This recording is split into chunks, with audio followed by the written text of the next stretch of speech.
Gelibolu'da bir asker mektup yazdığında o mektup doğrudan evine gitmezdi. Önce komutanın masasına, sonra sansür subayının kalemine, sonra mühürlü bir torbaya, sonra vapura. Ve çoğu zaman evine ulaşmadan önce bazı kelimeler ölürdü. Çünkü savaş sadece cephede değil, kağıt üzerinde de yürütülüyordu. Osmanlı ordusunda 1915 itibarıyla cephe mektupları denetime tabiydi. Aynı şekilde Enzak birliklerinde de asker mektupları Field Censor tarafından okunuyordu. Ama sansür sadece askeri sırları korumak için değildi. Morali korumak içindi. Paniği engellemek içindi. Gerçeği yumuşatmak içindi. Osmanlı Devleti, savaşın başlamasıyla birlikte 1914 tarihli Matbuat ve Muhaberat Nizamnamesi uyarınca cephe yazışmalarını kontrol altına aldı. Çanakkale cephesinde yazılan asker mektupları, tabur komutanları veya görevlendirilmiş subaylar tarafından inceleniyordu. Şu ifadeler genellikle çiziliyordu: birlik konumu, kayıp sayısı, açlık ve hastalık şikayetleri, moral bozucu ifadeler, komutan eleştirileri. Birçok mektupta siyah mürekkeple çizilmiş satırlar bugün arşivlerde hala görülebilir. Mektup 1. Osmanlı Siperi. Sansürlü ve sansürsüz versiyon karşılaştırmalı. Orijinal yazım. Aziz babacığım, 3 gündür sıcak yemek görmedik. Siperlerimiz çamur içinde. Dün gece 47 neferimiz şehit düştü. Yaralılarımızın çoğu kan kaybından can verdi. Susuzluk had safhada. Sansürden geçmiş hali. Aziz babacığım, siperlerimizde vazifemize devam ediyoruz. Morallerimiz yerinde. Dün bazı kayıplarımız oldu. Burada silinen yalnızca kelimeler değildir. Silinen şey, gerçeğin ağırlığıdır.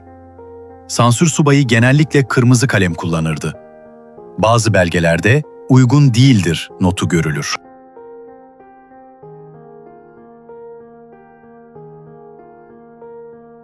Neden sansür? Çünkü Gelibolu'da ölü sayısı büyüktü. 19 Mayıs 1915'te yalnızca bir gecede binlerce Osmanlı askeri hayatını kaybetmişti. Eğer bu rakamlar Anadolu köylerine olduğu gibi ulaşsaydı, moral çökebilirdi. Aynı durum Anzak tarafında da geçerliydi. Mektup 2. Anzak cephesi. Türkçe çeviri, sansür örneği. Askerin yazdığı.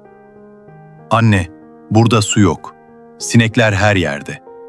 Dün siperimizin yarısı top ateşiyle yok oldu. 30 arkadaşımı kaybettim. Sansürlü gönderilen versiyon: Anne, sıcak günler geçiriyoruz. Ufak çatışmalar oldu. Endişelenmene gerek yok. Australian War Memorial arşivlerinde mektupların üzerinde Passed by Censor damgası bulunur. Bazı mektuplarda satırlar kesilmiş, bazı kelimeler çıkarılmıştır.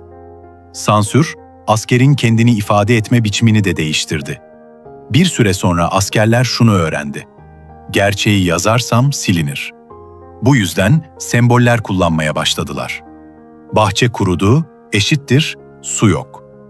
Rüzgar sert esiyor, eşittir topçu ateşi yoğun. Misafirler çok, eşittir düşman baskısı. Bu gizli dil, savaşın iç yazışma kültürünü oluşturdu. Uzun Osmanlı mektubu. Sansürün farkında bir asker. Anacığım, burada her yazdığımız okunuyor. O yüzden sana bazı şeyleri açıkça yazamıyorum. Ama bil ki bahçemiz susuz kaldı. Toprağımız ağır. Komşularımız eksiliyor. Eğer bu satırlar sana eksik ulaşırsa, bilin ki bazı kelimeler yolda kalmıştır. Ama şunu bil, oğlun hala ayakta. Anzak mektubu. Sevgili kardeşim, yazdıklarımın hepsi sana ulaşmayabilir. Komutanlarımız mektupları kontrol ediyor. Eğer bazı satırlar yoksa, bu onların tercihidir. Ama bil ki, burada anlatılanlardan daha fazlası var. Sana her şeyi yazamasam da, gözlerim gördüklerini unutmayacak. Sansür, savaşın görünmeyen cephesidir.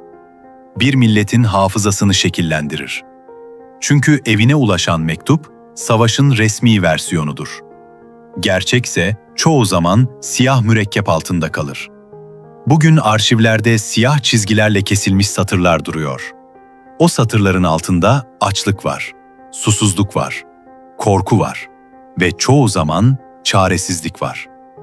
Ama tarih bazen silinen kelimelerden yazılır ve bazen en güçlü cümle gönderilemeyen cümledir.